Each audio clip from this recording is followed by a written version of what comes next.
Subscribe करें मेरे YouTube channel और इस बेल आइकन को दबाएं ताकि आप मेरी अपकमिंग वीडियो मिस ना कर पाएँ।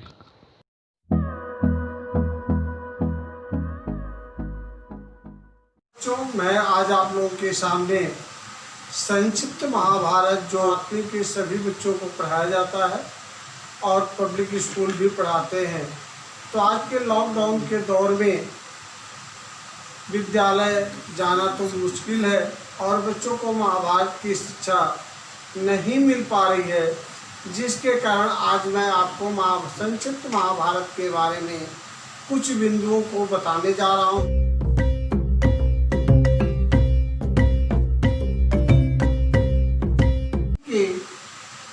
वंश के बारे में बता रहा हूँ। सबसे पहले आप जान लें कि महाभारत की रचना किसने की। महाभारत की रचना वेद व्यास ने की। वैसे तो माना जाता है कि वेद व्यास जो हैं वो भगवान के अंश हैं, जैसे श्री कृष्ण भगवान, कपिल जी, आपके बौने रूप में जो आए थे हमारे उपेंद्र जी, इस प्रकार से हमारे वेद व्यास जी भी, परशुराम जी, रामचंद्र, श्री कृष्ण भगवान जी से ही हमारे वेद व्यास जी भी आए थे, जिन्होंने 18 पुराण, 27 उपनिषद और महाभारत की रचना की। महाभारत में लिखने के बारे में कुछ किंवदंतियाँ हैं कि वेद व्यास जी ने नारद जी से कहा कि मैं किताब लिखना चाहता हूँ, जिसे आप लिखे, मैं केवल बोलूँगा। नारद जी कह रहे मुझे तो श्राप मिला हुआ है, मैं एक स्थान पर रह ही नहीं सकता, इसलिए आप गणेश जी के पास जाए। वेद व्यास जी गणेश जी के पास गए। गणेश जी ने कहा मैं लिखूंगा जरूर, लेकिन आपको लगातार बोलना पड़ेगा। यदि आप बोलते जहाँ रुक गए वहीं बंद कर दूंगा। तो वेद व्यास जी ने 3 दिन तक लगातार बोला और अब गणेश जी ने लिखा। इस प्रकार से यह महाभारत महाकाव्य पूरा हुआ। वैसे लोगों के मन में ये बातें हैं कि महाभारत पढ़ने से घर में झगड़ा होता है, यह किंवदंतियाँ हैं, लेकिन महाभारत जैसी महाकाव्य की व्याख्या करना, समझना, सुनना बहुत मुश्किल है। महाभारत में ययाति, राजा ययाति के वंश में ययाति की 2 पत्नियां थी, देवयानी, शर्मिष्ठा। देवयानी जो थी असुरों के गुरु शुक्राचार्य की पुत्री थी और शर्मिष्ठा वृक्ष परवा असुर राजा थे, उनकी पुत्री थी। देवयानी के 2 पुत्र थे, यदु और तुर्वसु। यदु से ही यदुवंश चला, जिसमें श्री कृष्ण भगवान जाकर जन्म लिए थे। शर्मिष्ठा के पुत्र हुए पुरु। पुरु से पौरव वंश की स्थापना हुई। उनसे दुष्यंत, दुष्यंत से भरत, और भरत के नाम पर ही देश का नाम भारतवर्ष पड़ा, भारत पड़ा। उनसे हुए हस्तिन, जिन्होंने हस्तिनापुर को अपनी राजधानी बनाई, और उसके बाद से उनसे कुरु, जिनसे कौरव वंश की स्थापना हुई। उनसे आगे चलकर शांतनु का जन्म हुआ और शांतनु की 2 पत्नियां, एक तो गंगा से शादी हुई। गंगा के रूप सौंदर्य पर मोहित होकर उन्होंने उनसे शादी विवाह किया, और विवाह करने पर एक शर्त रखी कि जो भी मैं काम करूं उनमें आप रोकेंगे नहीं।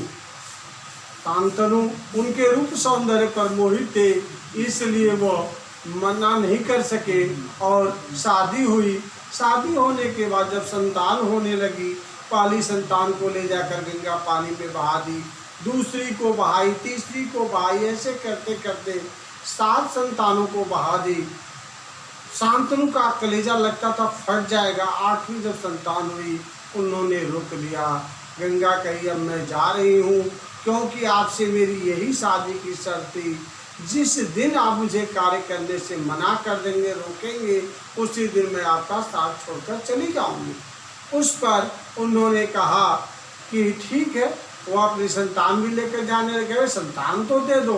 ठीक है, मैं संतान ले जा रही हूँ, लेकिन आपको समय पाकर यह संतान वापस कर दूंगी। वह ले गई। उन्हें पढ़ाई लिखाई गुरु बृहस्पति से, वेद व्यास जी से, परशुराम जी से, तमाम तरह की राजनीति, युद्ध कला सर्वश्रेष्ठ बनाकर 15 साल बाद उन्हें वापस कर दी। उसके बाद से शांतनु ने उन्हें अपना युवराज घोषित कर दिया। युवराज घोषित करने के कुछ समय बाद शांतनु आगे जा रहे थे। जाते जमुना जी के किनारे एक रूप सौंदर्य सुगंधित, जिसके शरीर से सुगंध बहती थी, उस कन्या को देखकर मोहित हो गए, जिसका नाम था सत्यवती। अब वह केवट राज की पुत्री थी।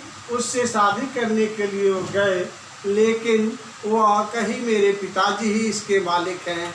उनके पिताजी के पास गए। वो केवट राज ने शर्त रखी कि मेरी पुत्री का विवाह उसी के साथ होगा जो उसके पुत्र को युवराज घोषित करेगा। शांतनु ने मना कर दिया, क्योंकि उनकी खुद ही उन्होंने युवराज भीष्म पितामह को घोषित, देवव्रत को घोषित कर चुके थे। देवव्रत उनके बड़े पुत्र थे। अब उसके बाद मना करने पर वे उदास होने लगे। उदास होने पर उन्होंने देखा देवव्रत ने, मेरे पिताजी आजकल उदास रह रहे हैं। वे काफ़ी पता किए, लेकिन उनको पता नहीं चला। अंत में पता चला कि वे एक कन्या से प्रेम कर रहे हैं और वह शादी करने से मना कर रही है। उसके पिता के पास गए और पिता के पास जाने के बाद उन्होंने कहा कि मैं उसी शर्त पर शादी करूंगा जब इसके पुत्र ही युवराज होगा, और आपके पिताजी ने मना कर दिया है।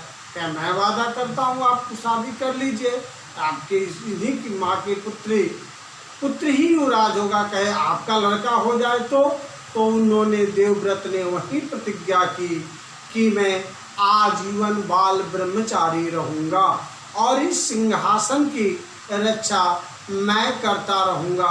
यह सिंहासन ही मेरे लिए राजा है, मेरे पिता तुल्य हैं।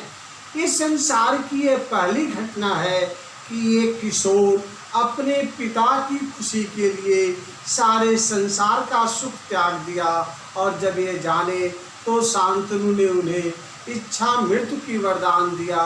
हे पुत्र, इस प्रकार से महाभारत में अनेकों ऐसी घटनाएं हैं। भारत के बारे में आप जानते हैं कि वो शेर के साथ खेलते थे, शेरों के दांत गिनते थे, वे ऋषि के पुत्र थे शकुंतला के। इस प्रकार से महाभारत की मैंने संक्षिप्त जानकारी आपको शांतनु तक दी, शांतनु के पुत्रों तक दी। सत्यवती से 2 पुत्र हुए, विचित्रवीर्य और चित्रवीर्य। और इस प्रकार से जब देवव्रत ने प्रतिज्ञा की तो उनके नाम उसी दिन से भीष्म पितामह रख दिया गया, और वे भीष्म हो गए दृढ़ प्रतिज्ञा करने के कारण। इन्हीं शब्दों के साथ संक्षिप्त महाभारत की 2 पार्ट मैंने ये बताया आपको कि महाभारत के 2 पार्ट ययाति के वंशज और भीष्म देवव्रत की दृढ़ प्रतिज्ञा, भीष्म प्रतिज्ञा के बारे में बताया। यह ययाति के वंशज और 2 पार्ट समाप्त हुए। आप इसे पढ़ें ध्यान से और ज्ञान का लाभ उठाएं। लॉकडाउन में आप अपने आप को घर बैठे अपनी शिक्षा को सदा आगे बढ़ाते हुए, हंसते हुए, मुस्कुराते हुए, स्वस्थ रहते हुए ज्ञान अर्जित करें। धन्यवाद।